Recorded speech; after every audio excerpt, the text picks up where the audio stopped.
Well, hello there, ladies and gentlemen, and welcome back to another fantastic episode of Let's Play Pokemon Black version. This is going to be, I believe, maybe the longest episode in the series so far to date.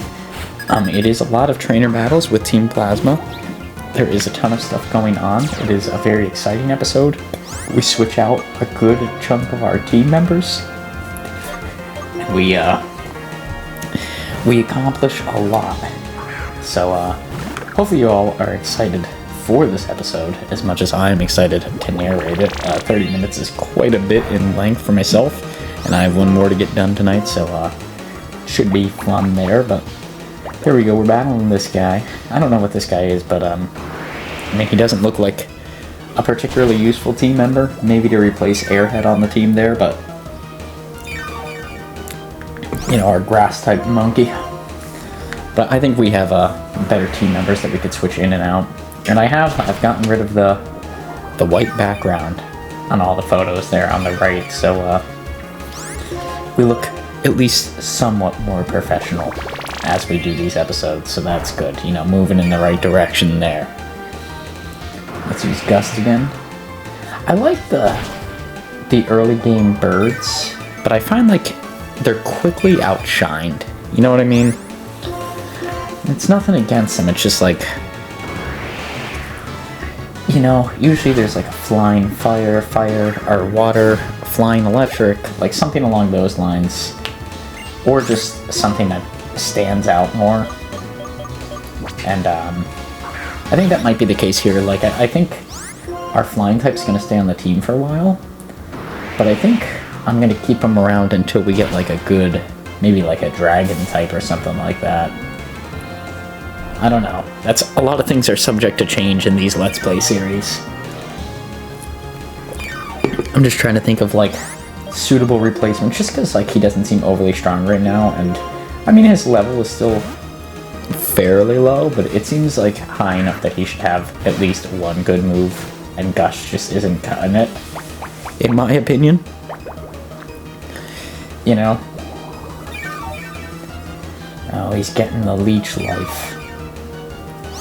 Now, luckily, I think our starter here is actually pretty dang solid. He's been pretty reliable. Good old Red Hot.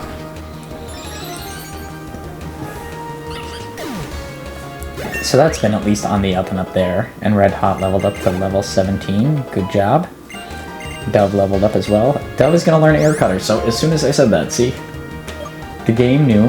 The game knew what I was thinking. It was like, we need to give him a decent move. We can get rid of Growl. Pretty sure we can just pitch it. There we go. We got a decent move for him now. Maybe he can stand his own in a couple of battles. We won't have to get Red Hot in there like that. But here we go. We got an evolution for Red Hot, baby. That's what we like to see. A team member evolving. And we'll be sure to update that on the right there in a second, I'm sure. But now, instead of just being a fire type, he is fire fighting. And I have no idea how to say his name. But it doesn't matter because we're still calling him Red Hot. And I think we have 15, 100 accuracy. There we go, we switched that in the upper right. I think we can... That's 40, I want to keep that. I think Tackle is fine to get rid of here. Because it can hit multiple times, although I don't like to rely on that very frequently. But I do think it's better to have like a special attack versus just a normal type move on him. And then we ran into these bushes here and we found a new team member that we are going to try and get here. This is, for those that don't know, he is a water type now, but he evolves into a water ground type. Which, if anything from our Gen 3 Let's Play told me anything, it's that typing is ridiculously strong. If you're not familiar with why that is, that's because water is usually weak to electric and grass. But because it has the ground typing, electric types can't actually hit it. It doesn't do anything. So, its only weakness then becomes grass, which it becomes a 4-time weakness. It's pretty bad against grass types, but I mean, when that's the only type that can actually do damage to you, you tend to be in good shape. Because even then, you could send up your water type against an electric type Pokemon would be pretty safe as long as they don't have like a normal type move that's like a killer, like a headbutt, something like that. Now instead of going back to the PC and switching out these Pokemon, I'm just going to replace them on the right here just so that way you guys know like which change I made.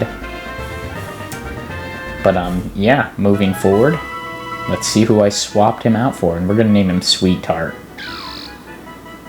There we go, I swapped him out for our little grass guy. Airhead is gone, and we have Sweet Tart on the team. Airhead honestly wasn't doing a whole lot for us as of recent, so I felt like that was a pretty justified change, like something I don't even have to worry about. Right, we just switched a grass type for a water type. And the grass type barely knew any grass type moves. It wasn't really doing much for us, so I think we're pretty safe and clear with that one. I think our team looks decently well-rounded now. Yeah, probably about the same. But I feel like our team in general is pretty solid from like a strengths and weaknesses kind of standpoint. We have enough to like tackle, not everything, but almost everything that can be thrown at us here. Now I'm trying to think of what we couldn't really tackle. Maybe a dark type. Fighting strong against dark, we're good there. Here we go. And I'm switch training here, that's why you're gonna see Sweet Tart a lot this episode. I think it's important to get him up to par here, but Gobstopper should be a good answer here. Yeah, Dove would have been a good answer too, I always forget that. That was like a brief moment there in Average Joe history where I remembered that flying is strong against fighting type. Normally I'm very forgetful of that. You probably will see a lot of moments in these Let's Plays where I forget that, and you think to yourself, Average Joe, this is an easy win here, but it doesn't happen that way, you know? Okay, that's a pretty powerful move, but I think Psywave is going to be able to do it here. There we go, he fainted. So we have defeated that guy. So I'm not going to give him a creative name. Go down here. I think I went back and healed a little bit, but I'm just sort of showing like bits and pieces of the important parts. There's a series of battles over here. The bad guys ran into the forest. They'll take the road ahead. You go. They're gonna block the exit. I have to go through like the wooded area and try and find them. So they want us to go this way. Immediately we're gonna run into a double battle. No issues there. And I think a lot of this from here on out in this episode is not, like none of it's really cut. So you're gonna see the bulk of hunting down Team Plasma. I think I cut out like some of the wild Pokemon that we encounter. But I don't really think I cut out anything else. I think he's good. We should switch him out for Dove probably right here. And this guy, we should just use Flame Charge against one of them. Doesn't really matter which one. We're probably going to one-shot them anyways. Like I said, the most important part, I think, especially in an early game Let's Play, I know we're like 9 episodes in, but it actually feels like we're putting a pretty good dent in the series. Like, per episode, we're making a lot of progress. But, yeah, the important part for myself has always been, like, your team needs to remain at a pretty good level. And they all need to be around that level. Like, everybody needs to be in the range of, like, a couple levels of one another. Otherwise, the whole team kind of falls apart. And I don't think Sweet Tart can really do it on his own right now. He's in the level range with everybody. It's actually good to, yeah, get Cookies and Cream in there, because he also hasn't gotten, like, a ton of use as of late either. I'm holding out hope for him. Electric type is, in my opinion, a very, very important staple to have on the team, like, consistently. I don't think I've ever beaten a game without the electric typing. I'm trying to think. Gen 1, I always use Jolteon. Gen 2, Ampharos. Gen 3, the little doggo guy, Manectric. Gen 4, who do I use in? Oh, Luxray, right? That's the big Gen 4 one. And then Gen 5, I guess I'm going with Zebraman here. I guess he's going to be my answer. There we go, Sweetheart got a level on his own, and he wants to learn Mud Shot, which I think is actually a great move for Sweetheart to learn. At least for the time being. It's going to probably make a huge difference on him. There we go. Mud Shot's great because not only does it deal damage, but it also lowers speed, I think, with each time it hits. It's either speed or accuracy. I'll take whatever one it is, but... There's another Team Plasma guy. I try to just leave in the Team Plasma battles, or maybe a trainer here or there, but... Like I said, there's still about 18 minutes left in the video, so you know that there's a lot left. There's another Team Plasma guy. He's got a Parleon. We used to have one of these, and we switched out good old Blanca a while back. Which I think was a fair... I don't really think it added anything to the team. I'm gonna try Mud Shot. Let's see what that does. Because it's lowering my accuracy. I thought Mud Shot in the past lowered accuracy too, but I think here it lowers speed. Yeah, the speed falls. I don't know, correct me if I'm wrong, but I thought in the past that it lowered accuracy. Which was part of why I was excited to try it out, because it means, you know, even a Pokemon like Sweetheart can have a very good chance of survival in any given battle, because, I mean, if you lower something's accuracy enough, like, it eventually just can't hit you. No, this guy's coming down to battle us. In all fairness, I would have went back and battled everybody that we could find on this path anyways, right? Every little bit of EXP is always helpful, so...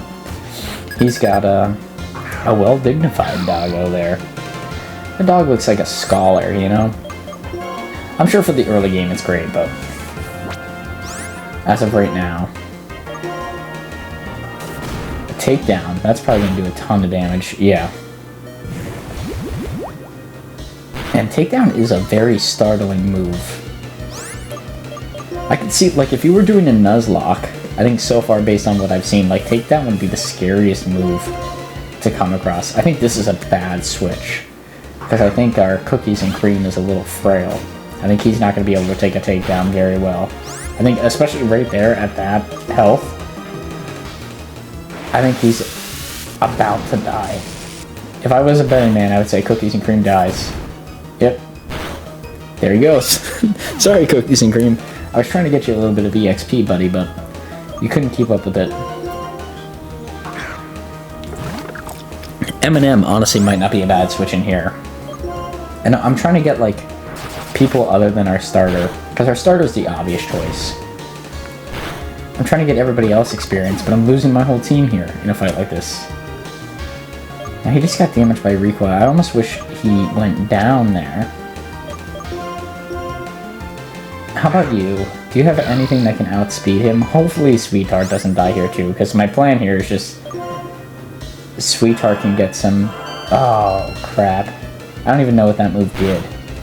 Okay, it did damage. That's what I was hoping it would do. I was just hoping he could get all the experience, being as we lost 2 team members from it. Like, there's no reason to split it. If that was going to be the outcome, you know what I mean? But I think we go back and heal here, inevitably. Because there's just so many people out here that it's not worth it, but... Here we go. We are over a little bit. And another trainer is coming at us. Like I said, I think we just went, healed, picked up a couple Pokeballs, and then continued forward. We got a bug thing coming out here. And I've switched Cookies and Cream into the starting point because Sweetheart actually leveled up quite quickly. It's all the way up at level 18 now. That is very impressive for, like, just catching it. I'm not sure if it is in, like, a faster speed growth rate. Like, it might be. And it just naturally levels up quicker as a Pokemon, but... It's been doing well for its length on the team. Which, I'm gonna talk crap about him, but... I can't say the same for Cookies and Cream. Right, even Eminem has had some bulk since the day we got him. Dove's been a little frail, but Dove is a little bird. I can accept that from Dove. And our Gobstopper there, Manuna, or however you say its name, Muna, is, it's a psychic type. They're known to be frail. See, I should have just left Dove in here. Oh, I guess switch training with Cookies and Cream, that sort of makes sense. Fair enough, Average Joe. I'll cut you slack on that one. Maybe you sort of knew what you were talking about. I doubt it, but maybe. And Gobstopper could use the experience too. He's level 17. And you may have noticed, if you made it this far in the video, first of all, thank you very much. Greatly appreciate it. But you may have noticed that we have the shiny version of our Gobstopper down there in the lower right hand corner. For those curious, that is like the default that was shown with a transparent background on like the Pokemon website. I'm not really sure why, but being as that's what it is, that's what we went with. So no special reasoning for that. Just sort of where we were. Kind of wish I cut out this little section of me going back to the Poke Center here, because it doesn't make any sense leaving it in. Oh, I guess I don't have to go all the way back. Maybe that's why I left it in there. I usually try to cut out a lot of this junk, but if I'm going to be honest, I had to get these 2 videos ready to be voiced and pre-posted. And when I got to the end of this one, I saw 28 minutes, and for the ground we cover, I thought, oh, that's not so bad. And then just didn't give editing a second thought. I just decided, hey, screw it. Let's go. And now here we are. Okay, so I can't... Okay, he's gonna jump out of there. Like the great Houdini.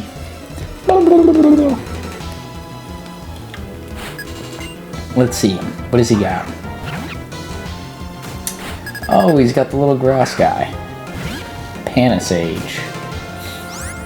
These things, I don't know. The monkeys, I think they're like a really, really good way to fundamentally teach younger players about typing dynamics, right? I think it would have been cool if instead of just being gifted one, you could catch all 3 right out the gate. But then I think it would have been really sick if the first gym leader had all 3. Right? Or like, maybe like 2, and then the evolution of the monkey, of which is strongest against your typing. I think that would have been a really cool way to like, because that's what they said, it doesn't matter your typing, but it's like, they should have really had all 3 Pokemon, and shown that like, even if you had a diverse team at that point in time, like water could be strong against, you know, a rock type, something like that. Like, there was a lot of interesting ways to introduce them. I get what they were going for, I just think the execution wasn't quite there. I'm not knocking them for it. I'm just saying, I don't know. I like it when Pokemon makes like an out-of-the-box kind of decision, and giving you one based off of your typing kind of seems like a light stab, you know? Maybe you can get them later, I don't know, but even if you can, it's kind of besides the point at this point in time, because you'll already have team members that are better than what they can possibly be. So it annoys me a little bit, because like, I would have definitely had all 3 on my team out the gate if they were available in like the first 2-3 routes. Here's the water typing. This will be a good test for Cookies and Cream, because Cookies and Cream, I think all the levels it's gotten so far has been 100% switch training. I don't really think it's stood up much for itself, and this should be a blast, like a walk in the park forward here. It should just be 2 straight attacks, so they should knock him out. There you go, Cookies and Cream. I talk a lot of crap on you, buddy, but I have a feeling you're going to be on the team for a long time. We appreciate you here. And you got us some berries, see?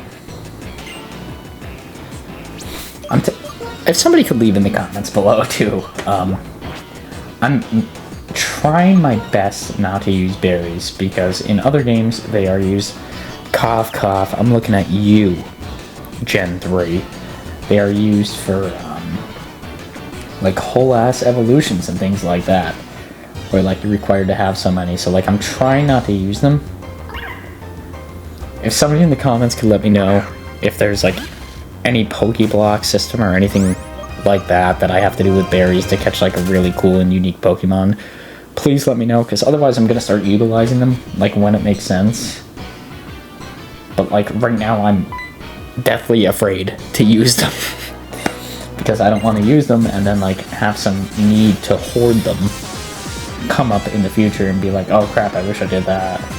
And then be, like, completely and entirely screwed. You know what I mean? And here we go. I actually watched a Pokemon video recently for those that are, you know, have been watching these episodes through and through. They were ranking, like, the top 5 worst Pokemon of each generation. And, this guy was on the Gen 5 list, so I felt like I was validated in my stance in earlier episodes that, like, this guy is just a piece of garbage. I really hate him as a Pokemon. I don't know what it's like, the design and everything. Like, there's a really good way, sorry Cookies and Cream, there's a really good way to do, like, an early stage Pokemon design. And I get what they were going for with this guy, and even his evolution, but, like, it just didn't hit it, you know? Right, like, compare him to Hoot Hoot. Like, it's a night and day difference. Would I use Hoot Hoot in a Let's Play? Actually, honestly, maybe. But, yeah, I wouldn't pick that guy up. You know what would make me pick that guy up? If I was doing a Nuzlocke. That would probably be about it. That would be the only circumstance he wound up with my team. It was like he was an early game encounter. Panacea. Psst, baby. Okay, now we have a strong water type, who is almost stronger than a lot of our team at this point in time. So I'm pretty confident this guy can get the job done.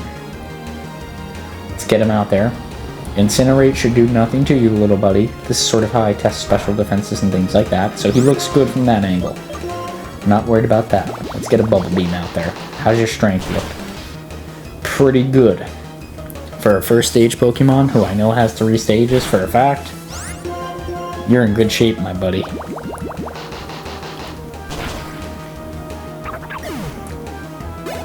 That lets me know. He's going to be on the team for a while.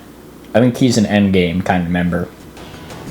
Our starter and Sweetheart, I think, are pretty locked in their spots. I think everybody else is up for debate. So they're all on probation. They better behave themselves here on the team. Behave themselves and show up. That's all I can say. I don't even know what the hell I'm doing here.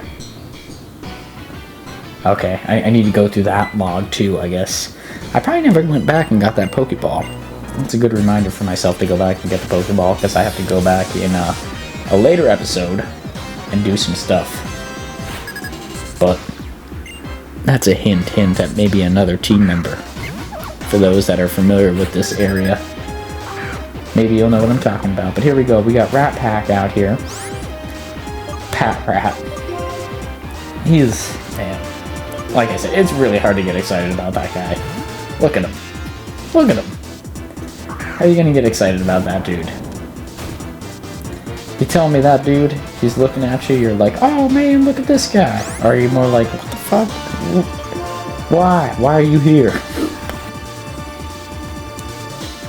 You know, there's just nothing about, there's no redeeming quality about him.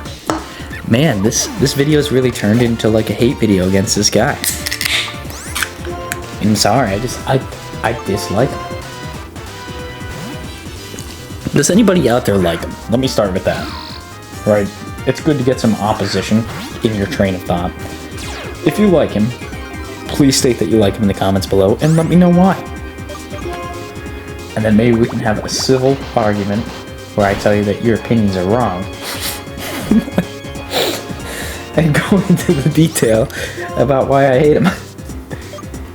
There we go, that was cool. That was the first time we saw a little crocodile Pokemon too. I like him. I don't know if he's as sturdy as Eminem, but I'll tell you what, he is a small crocodile, so he's kinda cooler. I feel like that's how a lot of people chose Charizard in Gen 1. It's just like, oh, well, his tail's on fire, and he turns into a dragon thing. And that's... I mean, sometimes I gotta give it to Pokemon. If the Pokemon's decent and it looks cool, it's probably gonna win. But there we go, we got the Dino Skull back, which is the skull of a Dragonite. Those hooligans, how dare they take that? I love Dragonite. Dragonite's one of my favorite Gen 1 Pokemon. Maybe not in Gen 1, because the moves that it gets are essentially useless. But, it's probably one of the strongest Pokemon in Gen 1. So yeah, how dare they do that? These goons. Now, the people are showing up. Please read what's on screen, because I'm sure there's a bunch of lore stuff here that I'm just gonna glance over, but, you know, we're sort of questioning why they took that, being as they're like, oh, Pokemon should be set free, and then they're like, we're gonna go and take historical artifacts from the Pokemon, which makes, like, no sense at all. Like, I get they're, like, free living things, but, like, so weren't dinosaurs. We collect their bones all the time. But that's sort of the plot elements here. Team Plasma is making sense in, like, what they're talking about. I will say, like, as I was actually reading through it on screen, it made sense, but I don't want to explain the whole plot to you. I'd rather you, like, take it in as we go through it, and maybe I'll make a mental note to, like, keep the text down a little bit slower when Team Plasma is, like, talking about their stuff, but, like, it's an evil team, you know? You're gonna get what you're gonna get. But with that being said, ladies and gentlemen, I hope you liked this video. If you did, please feel free to like, comment, subscribe. All that good stuff is greatly beneficial for myself and continue to make videos just like this now and in the near future. We'll be playing this series here, Pokemon Black, on Tuesdays and Thursdays. We'll be playing LEGO Star Wars The Skywalker Saga on Mondays and Wednesdays. And we'll be playing some Let's Play on Sundays. I really don't know what it's going to be because we just finished up Mario and Donkey Kong. I just finished doing that, so maybe there'll be Mario and Donkey Kong episodes, maybe it'll be something else, but I promise you there will be a Let's Play on Sundays that is fundamentally different from these two Let's Plays. But with that being said, here we go. We're going to have an evolution to clear up this episode. I hope you enjoyed the evolution here as we tune out and change the... Maybe we change the graphic. I'm pretty sure I do here at the end, but until then, as always, we hope to see you on the next one. Peace out, Girl Scout. Hey!